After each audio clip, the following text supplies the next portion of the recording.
Hi, today I'm going to show you another one of our interactive games. So just like all the other ones, if you've played them, they're going to be on PowerPoint because PowerPoint allows us to do click and drag. So just like all the other ones, down here in the description of this video, you'll find the link to open the game. So using PowerPoint is what you're going to use. So we're going to open it. And just like before, we're going to press download because we need it on our computer. So downloading. Waiting for it to pop up here. And then we're going to save it somewhere in our computer.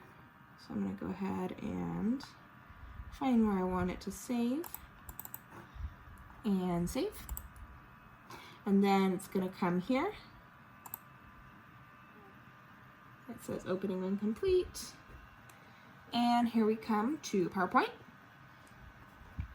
And so just like all the ones before, you're going to have the speech boxes to listen to, and you're going to be doing click and drag. So just like before, there's the slide that they work on, and then the next slide is me showing them the answer, helping them if they needed it. So you might want to make this little sidebar smaller because, again, we're working as if we're editing it. We're not going to the present mode because then it won't let us click and drag. So we might want to make this a little smaller so they can't see the answers.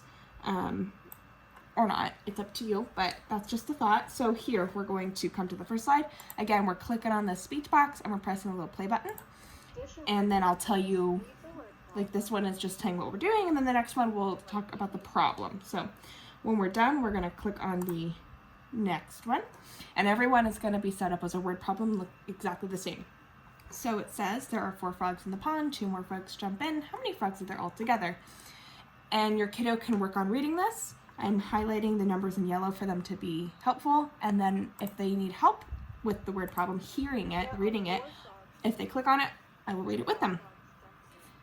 So then, the really fun part of this is they're using a manipulative, a frog, to actually represent it. So there were 4 frogs in the beginning, so there's 4 frogs. So they're going to go 1, 2, they're just clicking and dragging onto the pond, 3, 4.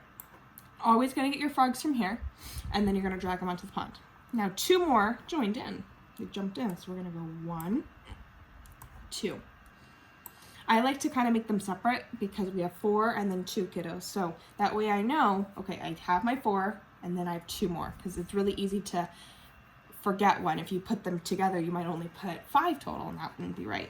So I have my 4 and I have my 2, so I can count. I can say 1, 2, 3, 4, 5, 6. My answer is 6. So now's the other part. We're gonna work on the equation. So if you want, you can click and drag the equation, or you can write it on a piece of paper or on a whiteboard or say it verbally, it's up to you. I just wanted you to have the option to do it here. So how many frogs are right here in the pond? 4. So I'm going to take the 4, I'm going to click and drag it up into the first box. How many frogs are here? 2. So I'm going to take the number 2 and I'm going to click it and drag it here. How many are there all together after my equal sign? 6. So I'm clicking and dragging. So the first part of I clicked and dragged my frogs to represent my word problem. Then I did the equation to match. Okay, so then we're going to come down to the next slide to check the answer. So then on this slide, I solved it for you. I have the equation, and if you click right here, I will read it with you. 4 plus 2 equals 6. So you can check your work. If you need to go back, you absolutely can, and fix anything you need to. So then they're all going to be different numbers in the word problems, but set up the same way. You're still going to take your little frogs, and you're going to drag 2, and then 1 more, and then we'll say 2 plus 1 equals 3.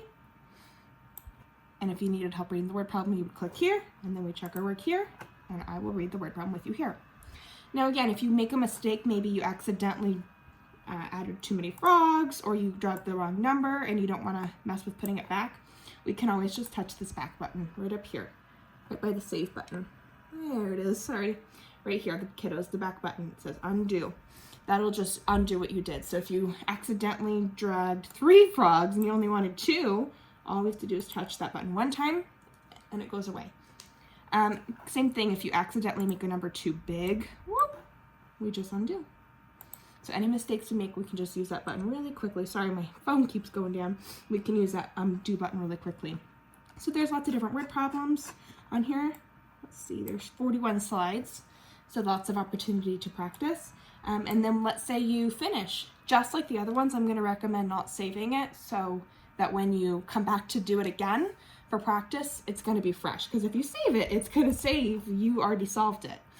So we want it to be a fresh, clean one, just with a clean slate here, and then the answers saved here. Maybe you only do half. That's okay. You can still press the X button and press don't save, and then you'll come back to a clean one.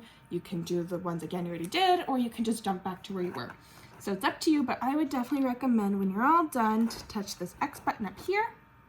I would recommend write don't save. That way you can come back to a clean one. And if you make a mistake, no big deal. We can come back to the link and press download again. So I hope you enjoyed this addition word problem with frogs. Lots of different ways to use it, but I think it's going to be a really fun way for you to practice your addition. Bye.